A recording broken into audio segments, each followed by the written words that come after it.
요즘 우리 대한민국이 여러 가지 문제로 위태로운 그런 상태에 있습니다. 제 아버지는 가만히 생각을 해보니까 1930년생이신데 일제시대를 이제 거치고 또 북한에서 이제 살면서 5년 동안 공산주의 그 체제하에 이런 여러 가지를 이제 겪으시고 여기 이제 자유 대한민국에서 이제 사시다가 이제 돌아가셨습니다. 전 나이가 이제 올해 만 59세, 11월이 되면 이제 60세가 됩니다. 저는 한 번도 일제 식민지 아니면 공산주의 이런 거를 제가 직접 경험하지 못하고 저는 자유민주주의 국가에서만 이제 지금까지 살았습니다. 자, 이러고 있는 가운데 한 번도 경험해보지 못한 나라를 만들겠다는 이런 사람들이 이제 등장을 해서 한 번도 생각해보지 못한 이런 나라를 볼 수밖에 없는 이와 같은 그 상황이 지금 제 앞에 놓여 있고 여러분 앞에도 이제 놓여 있습니다. 제 아내가 어떤 목사님이 2019년 3월 현재 대한민국의 당면한 그런 그 문제, 이걸 이제 분석한 그런 글, 이 상태에서 회개하고 돌아서지 않으면 나라가 망할 수밖에 없다. 이런 글을 이렇게 요약을 해서 이제 보내줬습니다. 그래서 오늘은 이 글 여기에다가 여러 가지 데이터를 제가 좀 추가를 하고 그 다음에 우리 교회가 어떤 일을 해야 될 것인가, 그리스도인들이 무슨 일을 해야 될 것인가, 이런 것들을 이렇게 그냥 전달하는 그런 시간으로 뭐 이걸 설교라고 이야기할 수는 없고 그래서 그냥 제목을 2019년 3월 대한민국의 당면한 문제와 교회의 역할 그냥 이렇게 잡고 그냥 뭐 강연 반 끝에 가서 이제 설교 조금 이렇게 해서 권면하는 그런 이야기를 좀 하도록 하겠습니다. 그 목사님의 글이 이렇게 시작이 됩니다. 보수든 진보든 중립이든 자유민주주의 대한민국에 사는 사람이라면 또 앞으로 이 나라에 계속해서 살고 싶으면 이 글을 꼭 읽어야 한다. 조국 대한민국을 진정으로 사랑한다면 좌우파 이념을 초월해서 오늘 제시하는 이 글을 한번 깊이 생각을 해봐야 된다라고 하면서 이 글이 시작이 됩니다. 여러분 아시는 것처럼 미국 등에 의해 2차 세계대전이 끝나고 저희는 광복을 맞게 됐는데 우리 힘으로 맞은 것이 아니라 외부 사람들의 그런 힘에 의해서, 그래서 1945년 8월 15일 일본으로부터 이제 해방이 됐습니다. 그리고 정확하게 3년이 지난 1948년 8월 15일 자유민주주의, 자유시장경제 체제를 근간으로 하는 대한민국이라는 그런 나라를 건국을 했습니다. 1945년 이제 2차 세계대전이 끝나면서 그 이후에 많은 식민지 국가들이 구미 열강으로부터 독립하고 유엔에 이제 가입해서 독립국가로 새롭게 이제 출발했습니다. 근데 세계 2차 대전 이후 신생 독립국들 가운데 민주화와 경제 성장을 동시에 이룬 전 세계 유일한 국가, 이 유일한 국가는 대한민국 하나밖에 없습니다. 대한민국의 현 상황을 어떤 분이 이렇게 이제 설명을 했어요. 많은 사람들이 대한민국은 태어나서는 안 된 나라다 이렇게 이제 이야기하는데 이분이 정말 대한민국은 태어나서는 안 될 그런 나라인가. 그래서 쭉 이렇게 그 통계 지표 이런 것들을 이제 나열을 했습니다. 한번 그냥 제가 읽어드릴 테니까 우리나라가 얼마나 좋은 나라인가 한번 들어보시면 좋을 것 같습니다. GDP 세계 11위, 수출 세계 8위, 그 다음에 IMF 같은 엄청난 재정 위기를 단 2년 만에 극복한 유일한 나라, 과거 식민지 국가 중에서 유일하게 OECD에 가입한 나라, 반도체 생산 세계 1위, LCD 생산 세계 2위, 지하철 평가 세계 1위, 전 세계 모든 공항 평가 세계 1위, 인천공항이 세계 1위입니다. 계속 세계 1위예요. 범죄 검거율 세계 2위인 치안이 확보된 나라, 세계 속에 드물게 여성부가 존재하는 나라, 여성의 인권이 우리나라처럼 이렇게 확장이 되는 나라가 거의 없습니다. 초고속 인터넷망 보급률 세계 1위, 컴퓨터 보급률 세계 1위, 그 다음에 초고속 인터넷 속도, 초고속 인터넷 서비스, 어느 면에 세계 1위. 다른 나라 한번 가보시면 인터넷이 얼마나 느린지 할 수가 없어요. 너무너무 답답해서. 오직 대중교통만으로 여러 도시를 편하게 이동할 수 있는 거의 유일한 나라. 세계에서 AS 서비스가 가장 신속한 나라. 인도니 하다못해 미국이니 어디 한번 가보세요. 이런 AS가 존재하는가? 이렇게 빨리 해주는 나라가. 세계 5번째로 고속철도를 보유한 나라. 철강 제조 산업, 규모, 시설 이런 걸로 세계 1위. 세계 건설 산업 규모 3위. 글로벌 제조업 경쟁력 세계 3위. 세계 자동차 생산 규모 3위. 국제전기통신연합이 발표한 ICT 발전지수 세계 1위. 특허시장 점유율 세계 7위. 세계 주요국 교육체제 평가 순위 1위. 학교 정보화 시설 세계 2위. 역대 기능 올림픽에서 최근 연속 5회 종합 우승한 나라. 세계에서도 드물게 그것도 식민지 재배에서 벗어난 이와 같은 국가 중에서 UN 사무총장을 배출한 나라. 평균 IQ가 105를 넘어 세계 10위 안에 드는 그런 국가. 문맹률 1% 미만인 유일한 나라. 새마을 운동으로 아시아 많은 나라들의 발전 모델이 된 나라. 그래서 2011년 UNDP, UN 개발 프로그램에서 삶의 진로는 전 세계 15위다. 이렇게 나라가 좋은데도 불구하고 이 대한민국의 국민들이 이 나라가 이렇게 좋은 걸 너무 모르니까 하버드 대학교에서 박사 학위를 딴 임마누엘 페스트라이슈라고 하는 분이 이런 책을 썼어요. 책의 이름이 뭐냐? 한국인만 모르는 다른 대한민국. 21세기 북스에서 나온 거예요. 한국인만 모르는 다른 대한민국. 그래서 이분이 아시아에 등장할 또 다른 1등 국가는 한국이다. 이 나라가 이념 갈등 겪지 않고 온 세상이 정상적으로 나가는 자유민주주의 시장경제체도 이쪽으로 해서 초지일간 지금 몰고 나갔으면 전 세계 지금 3위, 4위 국가가 되고도 남아요. 이 에너지를 얼마나 많이 소모하는 거 보세요. 안 되고 썩어 빠진 지팡이, 이거 짚으면 사람 죽는 이와 같은 그 지팡이, 이걸 가지고 이걸 의지해서 어떻게 하든지 해보려고 지금 하니까 그 많은 에너지를 소모하고 대기업을 옥죄고 노조를 그냥 떠받들고 이렇게 하다 보니까 지금 이런 상태지, 이것만 지금 제대로 해서 하나의 국력을 모아갖고 에너지를 하나로 이제 집결했으면 지금 세계 3, 4위 되는 게 문제가 안 되는 그런 좋은 나라, 이 포텐셜을 갖고 있는 그런 나라가 지금 대한민국입니다. 다시 말해 대한민국은 이미 선진국이 되었음에도 불구하고 한국 사람들만 그걸 모른다는 거예요. 자, 근데 이 목사님이 뭐라고 이야기하느냐? 문제가 이제부터 시작이 된다. 그렇게 이야기하는 겁니다. 문제가 이제부터 시작이 된다.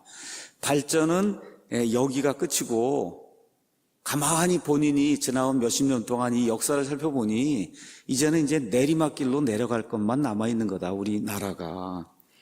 며칠 전에 신문 기사를 보니까 3만 불 달성하고 났더니 이제부터 빈곤 국가가 이제 되기 시작한다. 지금 그렇게 나오고 있잖아요. 지금 우리가 그렇게 3만 불 달성을 했어요.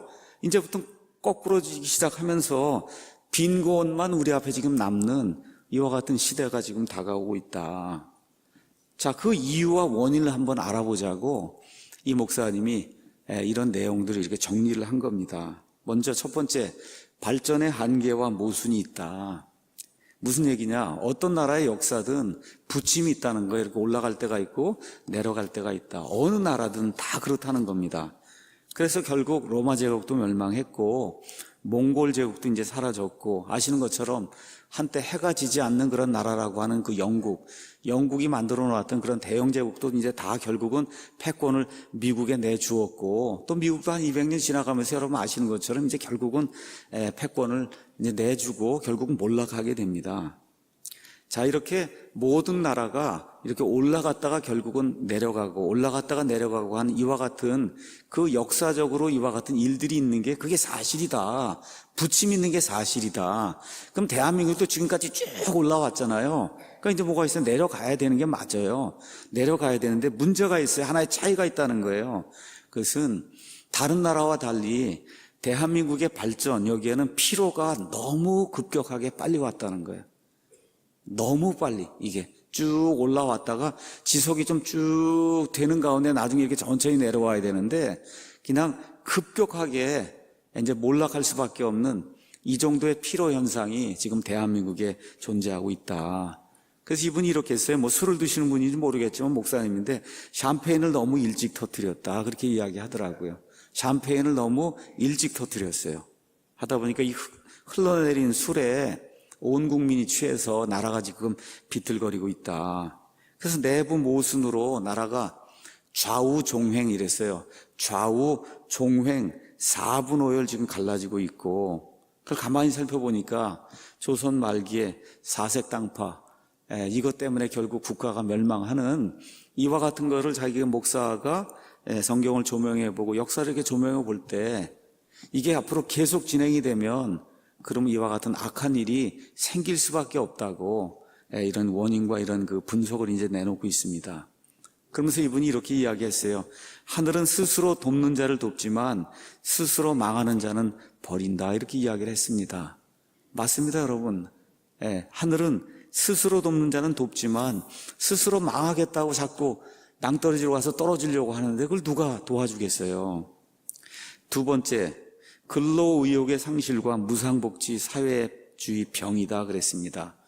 이분 말씀이 성경에 가서 보면 일하기 싫은 자는 먹지도 말라고 성경이 분명히 우리에게 이야기하고 있는데 대한민국은 지금 거꾸로 가고 있다. 일하지 않는 사람에게 자꾸 퍼준다는 겁니다. 북한에 퍼주는 것도 똑같다는 거예요. 자기 국민을 먹여 살리려고 하지 않는 국가를 자꾸 도와주려고 하면 그러면 도움을 주는 국가나 도움을 받는 국가 둘 다가 다 망할 수밖에 없다는 거죠. 그러니까 이렇게 되면 어떤 일이 생기냐? 일하는 사람만 바보가 된다는 거예요. 일하는 사람만 바보가 된다. 그래서 국민은 그냥 감나무 아래 가서 감이 떨어지기만을 그냥 이렇게 기다리고 있지 그 감을 생산하기 위해서 일을 하려고 하는 그런 국민은 없다는 거예요.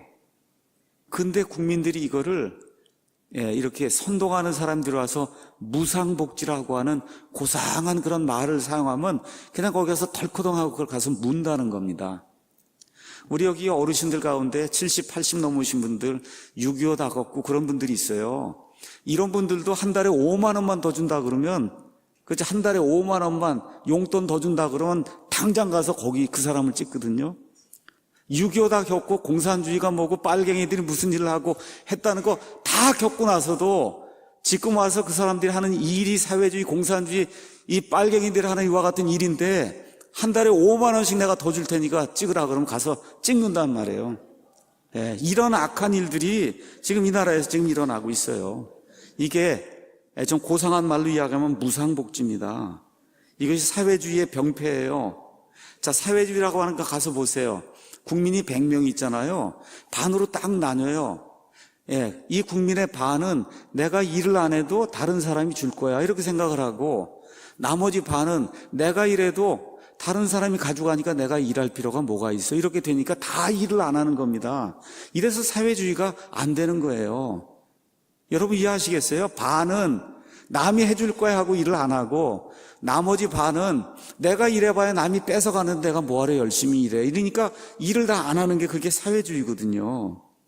지금 경제가 급속도로 추락하고 있어요, 여러분. 가셔서 한번 조심스럽게 경제난 이런 뭐 매일경제니 한국경제니 경제역에 한번 가서 보세요. 며칠 전도 아닙니다. 그저께인가요? 3월 15일 날 IMF가 이례적으로 경고를 했어요. 한국 이대로 잘못 나가면 경제 파탄 맞는다 경고했습니다. 그리고 3월 4일 날 국제신용평가에서 무디스가 올해 한국의 경제성장률 전망치를 2.1%로 또 낮췄어요. 그렇게 하면서 지난해 11월 전망 때보다 0.2%포인트 또 이제 하향 조정한 겁니다. 우리나라 정부는 2.6에서 2.7이라고 이렇게 이야기했는데 무디스는 2.1% 이거 달성하기가 쉽지 않으니까 그래서 조심해야 된다 하고 뭐라고 썼냐면 쇼크 수준이라 그랬어요. 쇼크 수준이다. 투자 부진, 수출 악화, 급격한 최저임금 인상에 따른 고용 위축 등이 한국 경제를 어둡게 본 이유라고 무디스가 이렇게 이야기했습니다. 자, 이렇게 하는데 여러분, 나라가 이제, 이 옛날에 우리 박정희 대통령, 전두환 대통령 이럴 때는 1년에 10%씩 이렇게 넘어가게 성장을 했습니다. 그러니까 이 개발이 막 되고 그럴 때는 10%씩 올라가는 일이 가능한데, 이제 경제가 어느 정도 이제 올라가서, 이렇게 딱 고정이 되면, 그저 1년에 3%, 3.5% 하면 그 굉장한 거예요, 그 경제가. 경제 규모가 이렇게 큰데 거기서 3%씩 늘어나면 대단한 거거든요. 그걸 우리 지금 박근혜 대통령까지는 그걸 유지를 한 겁니다. 지금 경제 이게 지금 상황이 문재인 대통령 들어오면서부터 계속 지금 밑으로 하강을 하는데 대통령 하나 잘 뽑으니까 지금 미국은 어때요, 경제가? 지금 3% 이상을 지금 유지하고 있어요. 그 큰 경제가 매년 3% 이상을 지금 이렇게 성장하는 그와 같은 그 말 그대로 호황기를 지금 맞고 있는 겁니다. 문재인 그 정권은 아주 재주가 좋습니다. 그냥 손만 대면 적자예요. 그래서 2018년 국민연금 수익률이 10년 만에 마이너스를 기록했어요. 마이너스 0.92%. 여러분 무슨 얘기인지 아시죠? 앞으로 여러분이 받게 될 국민연금이 계속 줄어든다는 거예요. 지금 좋아할 일이 아닙니다. 여기 20년, 30년 이게 지나게 됐을 때 이렇게 해서 계속 마이너스로 나가게 되면 말 그대로 쪽박 차는 겁니다. 없는 겁니다. 남는 게. 지금 이렇게 되는 거예요. 건강보험도 8년 만에 적자 기록했어요. 결국 모든 국민이 다 부담해야 되는 그 부담액이 계속 증가할 수밖에 없는 거예요. 일자리 창출한다고 54조 원을 갖다 썼어요. 그래서 만들어낸 게 10만 개도 안 됩니다. 그렇죠? 예. 한 번도 경험해보지 못한 나라를 지금 만들고 있는 거예요. 지금 이게 지금 우리나라의 근로의욕 상실, 무상복지, 사회주의 병이라고 이 목사님이 이제 그렇게 진단을 했습니다. 세 번째는 이념의 혼란, 이렇게 이제 그분이 이야기를 했습니다. 이념이란 뭐냐? 그것은 이상을 실현하려는 생각과 사상이 그게 이념이다. 그래서 공산주의도 지상 낙원을 꿈꾸며 가꾼 그런 이념입니다. 그런데 제가 지난번에도 한번 설명한 것처럼 지난 100년 동안 공산주의 실험을 소련, 중국, 베트남 등 여러분 잘 아시는 것처럼 그런 모든 국가들이 그 이론, 그걸 가지고 실험을 실질적으로 국민에게 행했어요. 그 한 일이 뭐예요? 한 결과가 뭡니까? 전 세계에서 제일 못 사는 나라가 된 거 아닙니까? 그렇죠? 국민의 자유도가 제일 떨어지고 이 세상에 제일 못 사는 나라가 된다는 게 공산주의 실험을 한 그런 결과예요. 그 결과 또 어떻게 됐어요? 공산주의 하는 국가에서 1억 명 이상의 무고한 사람들 죽임을 당한 거 여러분 기억하십니까? 예. 이게 지금 우리 눈앞에서 역사적으로 증명이 돼 있음에도 불구하고 지금도 공산주의 사회주의라고 하는 그런 이념을 그걸 어떻게 하든지 해서 이 나라를 좌경화하려고 하는 그런 사람들이 너무 많다는 겁니다. 그래서 어느 면에서 지금 유일하게 공산주의 국가가 하나 남아있다, 그게 북한이다. 여러분, 중국은 엄밀한 의미의 공산주의 국가가 아닙니다. 러시아, 베트남 엄밀한 의미의 공산주의 국가가 아니에요. 정치는 공산주의를 하지만 경제는 다 자유시장 경제를 지금 하고 있는 거예요. 공산주의를 다 해보니까 안 됩니다, 이게. 그러니까 어떻게 해요? 체제만 공산주의 체제를 하고 나머지는 다 자유경제 체제를 지금 할 수밖에 없는 거거든요. 근데 유일하게 정치든 경제든 모든 거를 공산주의 그런 이념으로 그 지금까지 시행하고 있는 유일한 나라가 북한 하나밖에 없어요. 근데 이분 말씀이 북한도 알고 보면 많이 변질이 된 공산주의라고 하는데 실제로 가서 보면 공산주의 국가라고 이야기할 수가 없다. 어버이 수령동지를 숭배하는 말 그대로 사이비 이단 집단이라는 겁니다. 맞습니까, 여러분? 그 어버이 사진이 떨어지면 그거 막 울고 불고 하는 거, 그거 보시고 정신병자들이 하는 거고, 그 이단에서 하는 일이지, 그게 정상적인 사람들이 하는 게 아니잖아요. 이러한 그 국가를 추종하는 자들이 본인들을 진보라고 이야기합니다. 진보 세력이다. 근데 이분이 얘기하는 게 이 사람들은 피폐했던 과거 조선 말의 왕조 국가로 완벽하게 회귀하고 있어요. 진보가 아니라 저 뒤로 계속해서 지금 돌아가고 있어서 정말 진보가 아니라 수구 꼴통, 반동의 역할을 하는, 여러분 반동이라는 거 아시죠? 움직이지 않고 있는 게 이게 반동이거든요. 온 세상이 자유시장 경제 어떻게 하든지 국민을 제대로 먹여 살려야 되겠다고 온 지도자가 다 나서서 나라를 살리려고 애쓰고 있는데 그 반대로 돌아가서 지금 100년 전에 어떻게 했어요? 왕조를 지금 구축을 해서 3대 세습을 하는 그런 틀을 완성한 나라가 북한이에요. 여러분, 이게 진보입니까? 수구 꼴통입니까? 이게 수구 꼴통이거든. 이걸 진보라고 이야기를 하니 여기에 또 넘어가고 있으니 이게 얼마나 안타까운 거냐. 백성은 섬김의 대상이 아니라 착취의 대상으로 전락을 했습니다. 맞습니까? 그 북한 공산주의 그 체제 하에서는 위에 있는 몇 사람 빼고 나머지는 다 착취의 대상이 되고 만 거예요. 제가 좀 그림을 보여드리려고 했는데 시간이 없었습니다. 전혀 산하를 돌보지 않아서 말 그대로 북한 땅의 거의 모든 산, 거의 모든 이런 가천이란 이런 모든 것들이 다 사막으로 변했습니다. 그러다 보니까 비만 조금 오면 어떻게 해요? 다 홍수가 나고 사람이 살 수가 없고 농작물을 재배할 수 없으니까 계속해서 사람이 굶어 죽는 그와 같은 일이 지금 북한 땅에 지금 일어나고 있는 거예요. 이분이 또 뭐라고 이야기했냐? 백성은 상시적으로 굶기 때문에 DNA가 난쟁이로 변했다는 거예요. 우리나라 사람보다 10cm, 15cm가 지금 작지 않아요. 맞습니까, 여러분? 네. 이건 지금 북한만 그런 게 아니에요. 지금 베네수엘라도 지금 먹지 못해서 전 국민이 평균 10kg 정도 체중이 지금 빠지고 있어요. 네. 자연 다이어트, 그걸 이름을 마두로 다이어트다 그렇게 얘기하는 거 아닙니까? 마두로가 그렇게 다이어트를 시켜줘서 마두로 다이어트를 해서 그냥 온 국민이 그냥 살이 빠지는 이와 같은 일이 지금 생기고 있어요. 이것이 이 진보주의자들이 꿈꾸는 지상낙원의 현주소다. 이분이 그렇게 이야기하는 겁니다. 이 북한의 지상낙원을 만든다고 하는 그 자들이 만들어 놓은 지상낙원이 저런데도 불구하고 저기가 좋다고 추앙하는 자들이 지금 이 땅에 살고 있다는 겁니다.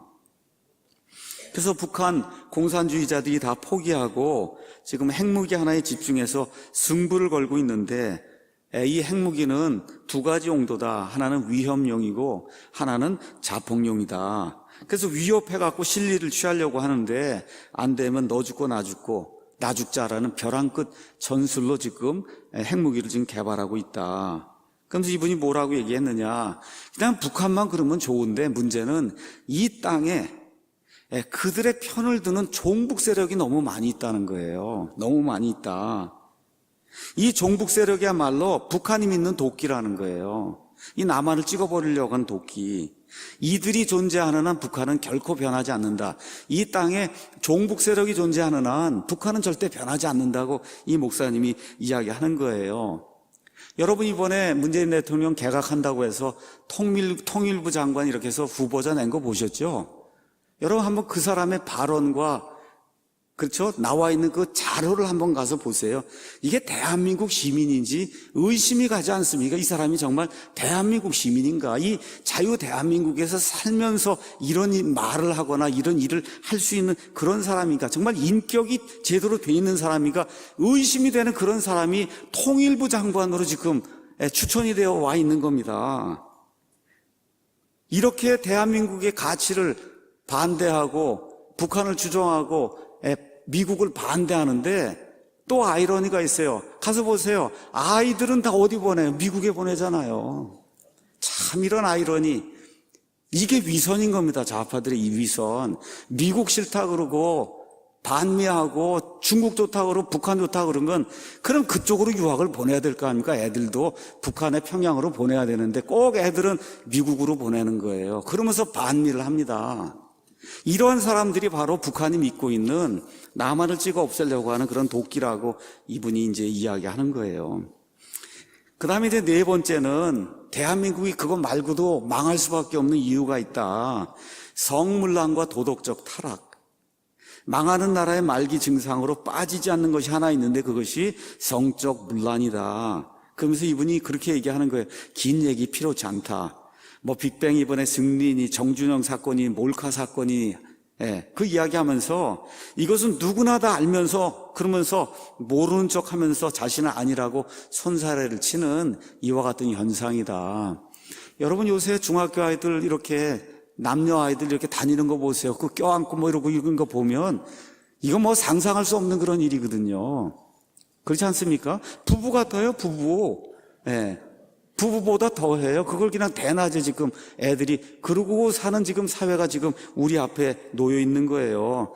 요즘 동성애가 화두다 그 말씀하시면서 커밍아웃이 자랑이 됐어요, 여러분.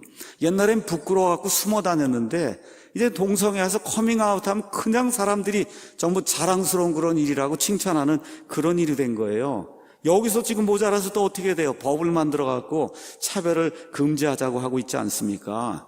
여러분, 동성애자 차별하는 분 있어요? 동성애자가 오면 자동차 타지 말라고 그러고 전철 타지 말라고 그러고 뭐 하지 말라고. 여러분, 무슨 차별 대우가 이 사회에 있습니까? 없습니까? 하나도 없어요. 그거 자기 좋아서 하는데 누가 뭐라 그럽니까? 그렇지 않습니까? 누가 뭐라 그래요? 아무도 관여하지 않아요. 다만 이런 동성애 차별 금지법 이런 게 만들어지면 그때부터 우리가 역차별을 당하기 때문에 그래서 우리가 반대하는 거지.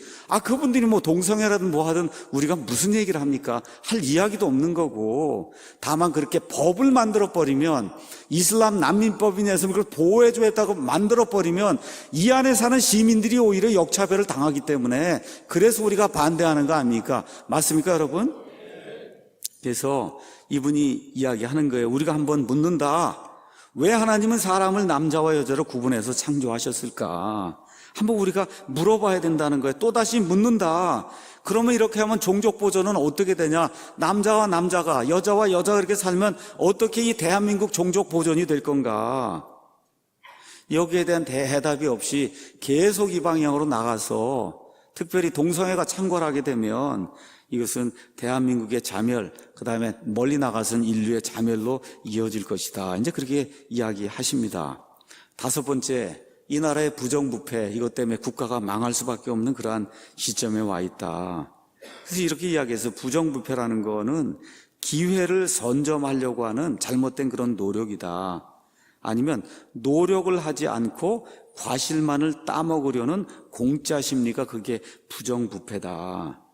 그래서 여기에 문들러서 이렇게 돈 조금 주고 이렇게 하면 뭐가 이렇게 올라가고 그러면 누가 일을 하겠어요?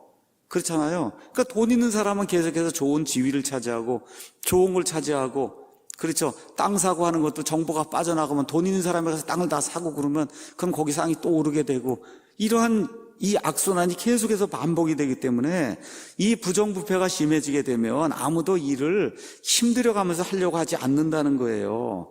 그래서 이와 같은 사회에는 불법과 편법만이 대접을 받게 되고 법을 지키는 사람은 어리석은 사람이 되고 만다는 겁니다.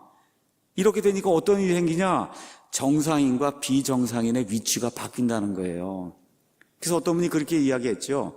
애꾸 나라에 가면 두 눈 가진 사람이 비정상인이 된다고.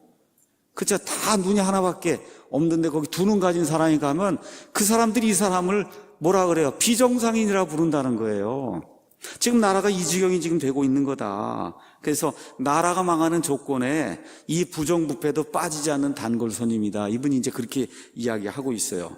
여섯 번째, 대한민국이 또 망할 수밖에 없는 또 하나의 이유가 있다. 그건 뭐냐? 심각하게 생각해야 될 것이 있다. 인구 감소라는 겁니다. 인구 감소. 아기를 낳지 않아요. 대한민국은 땅이 좁습니다. 그동안 인구가 많았어요. 그 많은 인구, 좋은 머리를 가지고 세상을 개척해서 지금 경제에 10대 대국간에 지는 이와 같은 엄청난 쾌거를 이루었습니다. 근데 아시는 것처럼 OECD 국가 중에 거의 맨 밑이에요. 부부가 결혼해서 애를 한 명을 지금 못 낳는 이와 같은 지금 상황이 우리 앞에 지금 놓여 있습니다. 출산율은 계속해서 떨어지고 고령인가는 계속해서 급속도로 이렇게 증가하고 있으니까 나라가 유지가 될, 희망적으로 유지가 될 수 있는 그런 가능성이 계속해서 줄고 있다는 거예요.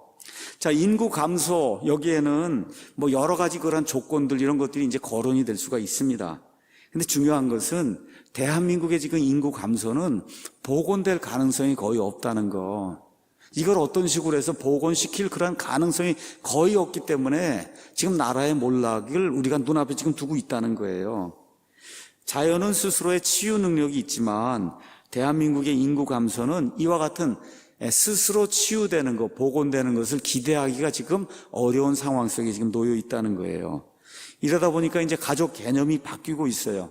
직계만 있고 반계가 없어진다는 겁니다. 이모, 삼촌, 조카 이런 게 없어지는 거예요. 그냥 자녀는 나 하나 이렇게 남는 이와 같은 그 추세로 계속해서 나가다 보니까 부모가 낳아서 애 하나만 이렇게 키우다 보니까 어떤 일이 생겨요? 그 아이가 배려라든지 협조라든지 같이 협동한다든지 이런 걸 모른다는 겁니다. 이와 같은 사회가 계속해서 1년, 2년, 10년, 20년, 30년 이렇게 지속이 되면 그럼 이와 같은 악한 사회 현상으로 번지면서 국가라고 하는 그런 공동체는 골다공증 앓듯이 이런 사람들이 계속해서 채워지게 되면 그럼 다 이기심만 가진 그런 사람들로 남게 돼서 결국 국가가 멸망할 수밖에 없다. 그래서 또 고민해야 하는 이유가 여러 가지가 있지만 해결책이 없다는 거. 그러니까 지금 대통령이든 누가 나서면은 여러 가지 중에 제일 먼저 해야 될 것이 어떤 식으로든 자녀를 마음껏 낳을 수 있도록 그 사람들 장려책을 쓰고 이렇게 하지 않으면 그냥 자연적으로 국가가 인구가 감소해서 망할 수밖에 없는 그런 구조, 이런 구조가 지금 대한민국의 구조다. 이제 그분이 그렇게 이야기합니다. 7번째가 이제 민주주의. 그분이 이렇게 이야기하는 거예요. 우리가 생각한 민주주의는 뭐였냐? 공산주의에 맞선 완벽한 그와 같은 정치 체제가 민주주의다. 이렇게 생각을 하고 지금까지 살았습니다. 또 뭐라고 배웠냐? 선거는 민주주의의 꽃이라고 배웠다는 거예요.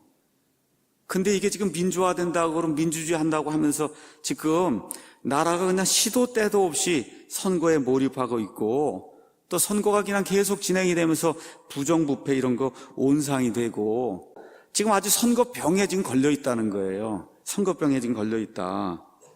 또 이분이 이렇게 얘기하는 거예요. 더 웃기는 것은 민주화라는 괴물이다. 그저 민주화라고만 하면 모든 거 아무도 꼼짝 못하는 말 그대로 민주화가 만능이 되었다.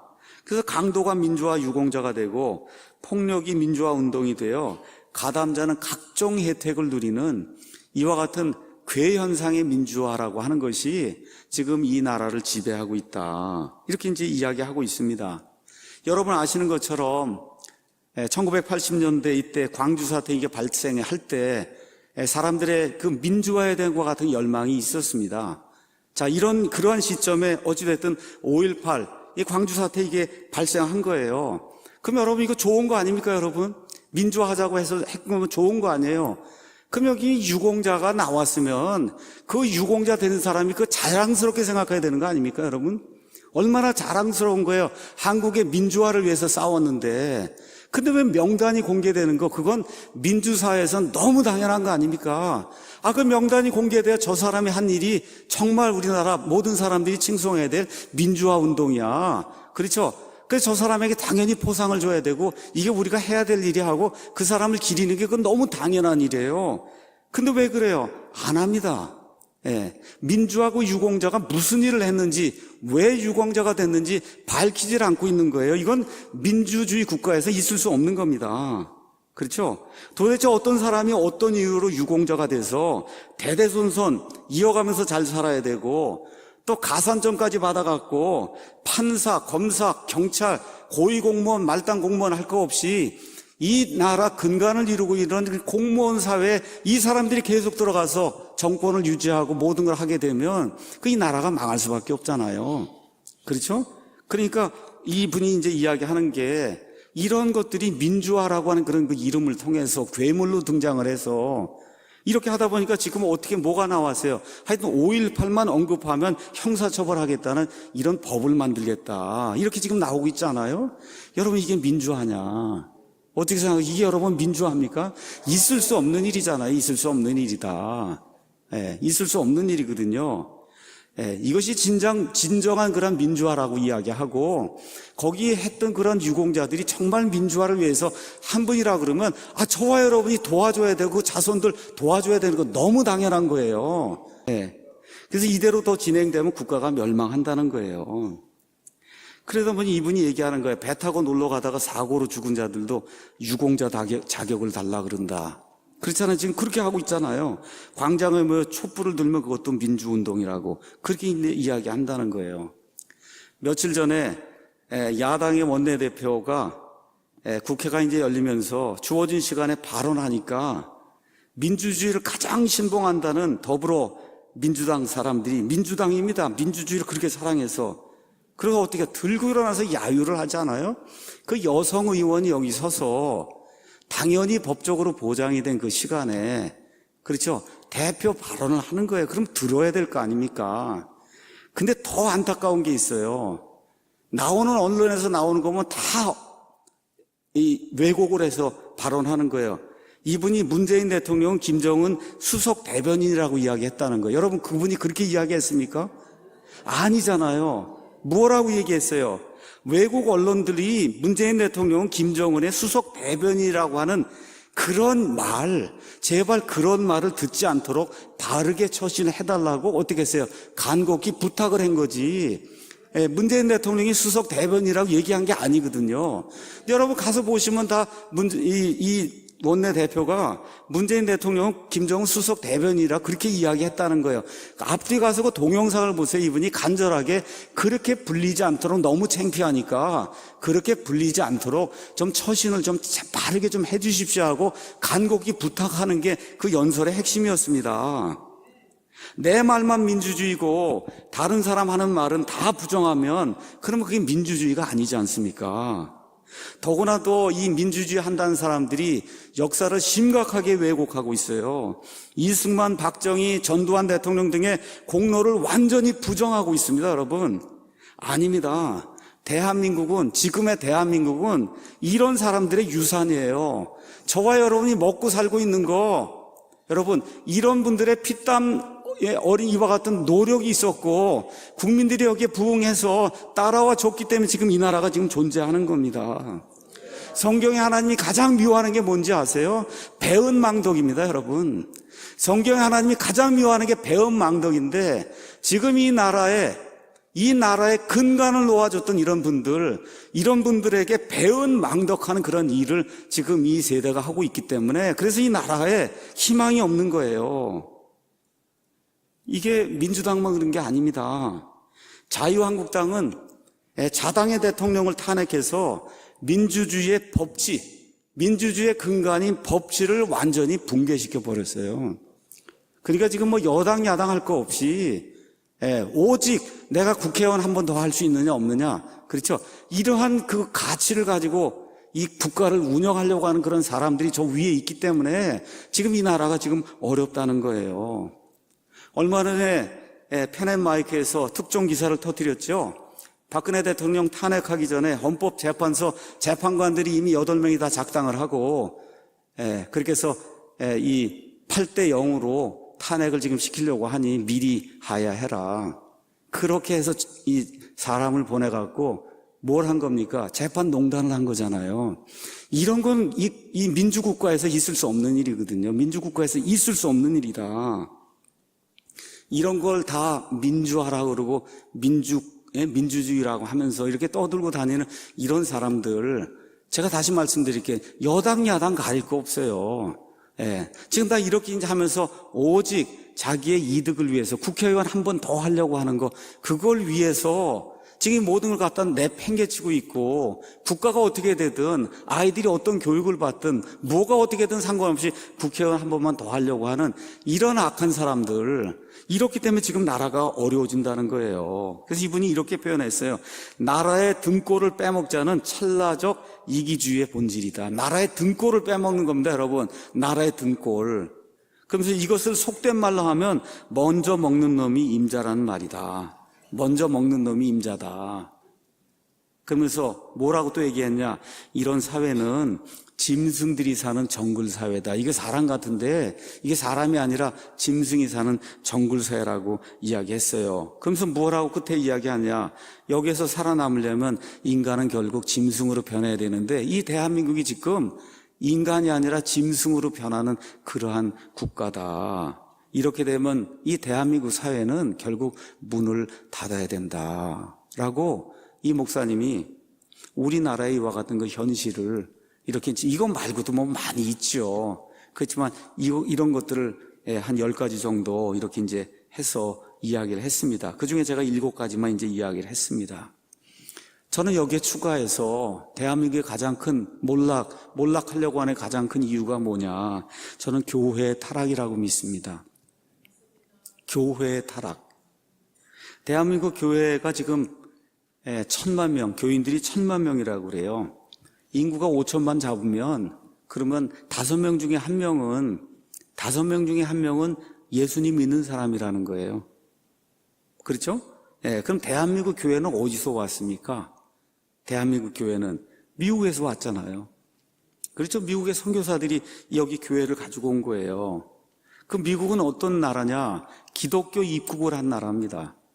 이 성경에 나오는 기독교의 가치를 가지고 그거를 이 신대륙에서 구현하겠다고 그렇게 해서 헌법을 만들고 그거를 시행해온 그런 나라가 기독교 입국을 한 그런 나라가 미국이에요.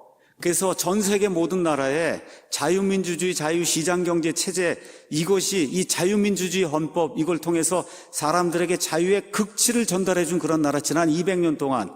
그렇죠? 이렇게 했던 나라가 미국입니다. 자, 그래서 미국에 있는 그런 그리스도인들 가운데 근본주의, 보수주의적인 그런 그리스도인들이 지금도 많이 남아 있습니다. 가서 한번 물어보세요. 그런 교회 목사나 그런 교회 집사나 거기 가서 한번 물어보세요. 그 안에 좌익, 그 안에 목사, 집사 아니면 뭐 여기 성도들 가운데 좌익, 공산주의, 사회주의로 옳다고 하는 사람이 있는가? 한 명도 없습니다. 여러분, 한 명도 없어요. 왜 그러냐? 그건 하나님의 가치에 반대가 되는 거예요. 좌익, 공산주의, 사회주의는 유물론입니다.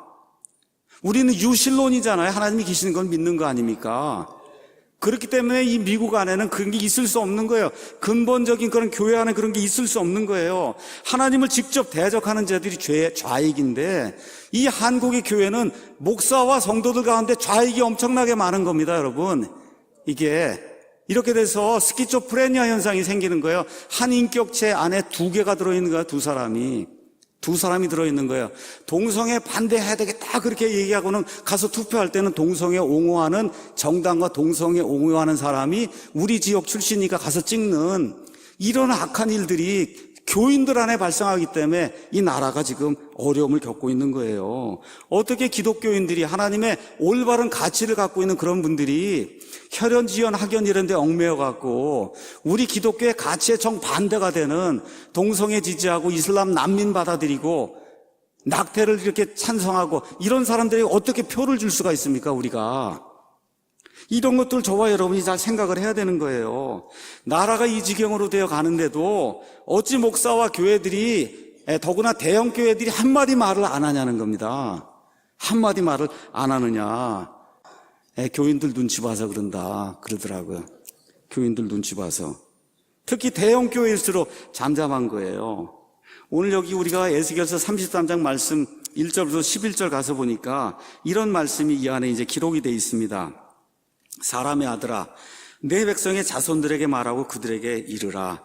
내가 칼을 가져다가 어느 땅에 임하게 할 때 그 땅의 백성이 자기 지역에서 한 사람을 취하여 자기들의 파수꾼으로 세운다 하자. 자, 공산주의다, 사회주의다 해서 나라를 망치려고 하는 그런 일, 그렇죠? 이런 일을 지금 하려고 하는데 어떤 사람을 파수꾼으로 세웠다는 거예요. 그게 누구예요? 목사와 교회잖아요. 그렇지 않습니까?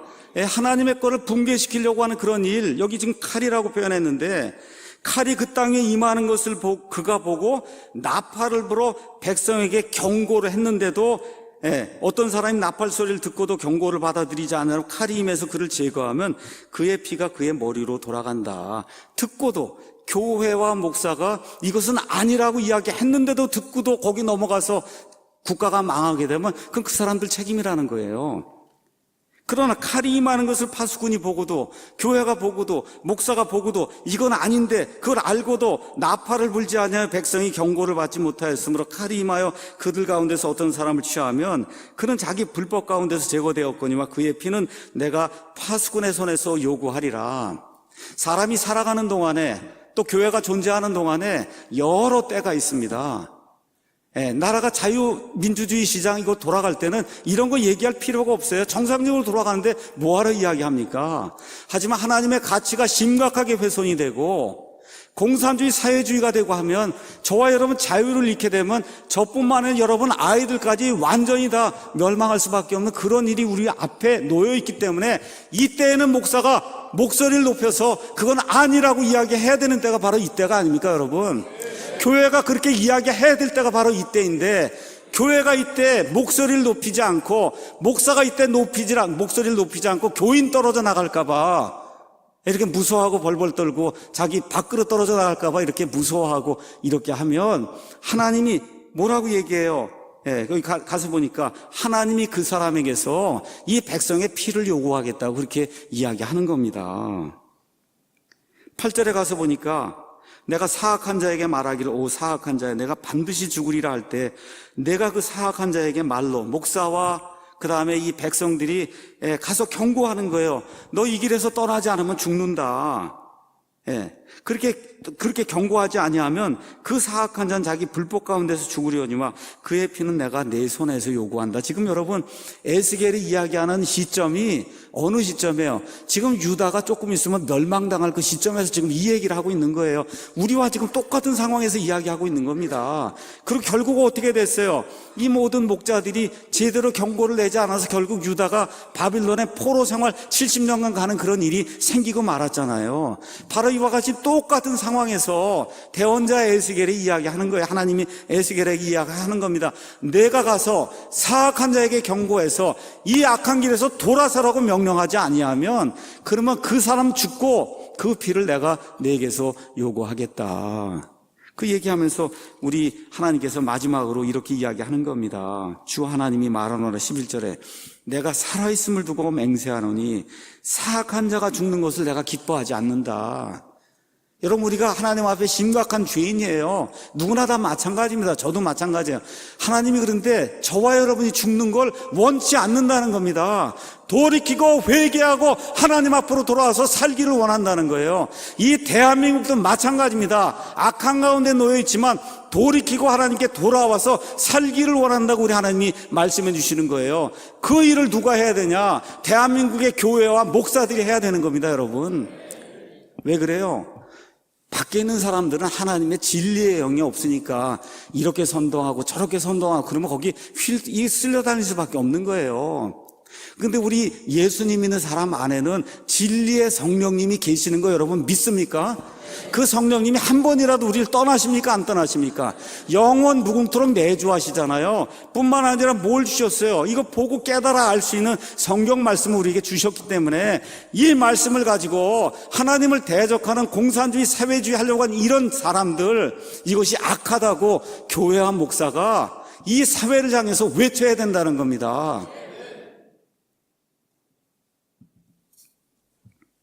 지금까지 이 목사님이 얘기했던 나라는 유감스럽게도 옆에 있는 일본이나 미국이 아니고 바로 대한민국입니다. 이 악한 상황이 바로 우리 대한민국이 지금 처해 있는 상황이고 여러분 기억하셔야 돼요. 이게 우리 교회가 처해 있는 상황이에요. 여러분 대한민국이 망하면 교회가 망하는 거예요. 그래서 이분이 여기서 이제 작심하고 방향 전환하지 않으면 대한민국의 국군은 대한제국 같은 멸망의 길로 들어선다. 나라가 망할 뿐만 아니라 교회가 없어지는 겁니다. 분명히 지금 대한민국의 국군은 쇠하고 있는 것이 확실하다. 그러면서 아주 명언을 썼더라고요. 녹은 쇠에서 생기지만 차차 그 녹이 그 쇠를 먹어버린다. 이 땅에서 종북 세력들이 생겨났어요. 근데 결국은 그 종북 세력이 이 땅을 먹어버린다는 거예요. 이와 마찬가지로 마음이 옳지 못하면 그 마음, 악한 마음이 그 사람을 먹어버린다는 겁니다. 그러면서 이분이 진정 조국 대한민국을 사랑한다고 하면 이 글을 읽고 아는 사람들에게 자꾸 보내고 그리고 후손을 위해서 계몽을 해야 된다. 그러고서 이제 글을 마치고 있습니다. 여러분, 커다란 아파트가 이렇게 있어요. 이 아파트 안에 50가구, 100가구가 지금 들어 있습니다. 그냥 자기 집 가꾸려고 애를 써요. 그냥 예쁘게 해야 되겠다 그러고. 근데 어떻게 아파트 건물 자체가 지금 붕괴가 되고 있어요. 아파트 건물이 붕괴가 되고 있어요. 이 국가가 아파트입니다. 그 안에 교회들이 다 하나씩 이 방을 지금 차지하고 있는 거예요. 자기 교회 뭐 하는 건 이거 하느라고 아무리 꾸며봐야 건물이 붕괴가 되면 어떻게 돼요? 다 폭삭 망하는 거거든요. 이걸 저와 여러분이 꼭 기억을 해야 되는 거예요. 무너지는 국가를 세우는 것이 지금 이 시대에 교회가 해야 될 일입니다, 여러분. 우리가 뭐 어떻게 하겠어요? 아무 힘이 없는데. 그래, 불철주야 기도하는 거예요. 불철주야 기도하고 올바른 정보가 있으면 빨리 사람들에게 알려줘서 사람들을 깨우쳐야 되는 겁니다. 교회는 세상의 빛과 소금이기 때문에 그래요. 제가 한번 여러분에게 물어보겠습니다. 여러분, 내 집에 도둑이 들면 어떻게 가만히 있겠어요? 나가서 싸워서 어떻게 무찌르겠어요? 어떻게 하시겠어요? 여러분, 내 집에 도둑이 들면 내쫓아야죠. 나가서. 그렇죠? 내 교회 이단이나 도둑이 들면 어떻게 해서 내쫓겠죠? 근데 여러분, 그런 일 하면서 왜 내 국가에 도둑이 드는데 그냥 나몰라라 하고 이건 정치다. 이건 여러분, 제가 정치 얘기하는 거예요? 아닙니다. 살고 죽는 이야기를 하는 거예요. 살고 죽는 거. 왜 그러냐? 우리 삶에 가장 영향을 많이 미치는 게 정치이기 때문에 이것이 올바로 되지 않으면 아파트가 금이 가면 다 죽는 겁니다, 여러분. 이걸 꼭 기억을 하셔야 돼요. 그래서 내 국가를 망치는 자들에게 왜 투표하십니까, 여러분? 여러분, 경상도 분이라고 왜 경상도 분에게만 투표하세요? 전라도 분이라고 왜 전라도 사람에게 투표하세요? 그게 아니에요. 내 나라를 살리는 사람에게 투표해야 되는 겁니다. 나라를 도둑질하려고 하는 사람은 아무리 내 고향 출신이라도 안 되는 거예요. 나랑 같이 학교 다녔다고 안 되는 겁니다. 심지어 같은 교회를 다녀도 안 되는 거예요, 그거는. 맞습니까, 여러분? 같은 교회를 다니고 같이 살아도 안 되는 거예요. 우리 가정에 내 아들, 딸이라도 거기서 투표하면 안 되는 겁니다, 여러분. 역대기야 7장 14절 말씀 여러분과 함께 읽고 그리고 마치겠습니다. 레이건 대통령이 대통령 취임하면서 낸시 여사와 함께 이 킹제임스 성경에 손을 얹고 그리고 이 말씀을 낭독을 했습니다. 내 이름으로 불리는 내 백성. 무슨 얘기예요? 지금식으로 얘기하면 그리스도인. 그렇죠? 그리스도의 이름으로 불리잖아요. 저와 여러분이. 저 밖에 나가면 저 사람 그리스도이냐? 그리스도인이잖아요. 내 이름으로 불리는 내 백성이 역대기야 7장 14절 자기를 낮추고 기도하여 내 얼굴을 구하고 주여.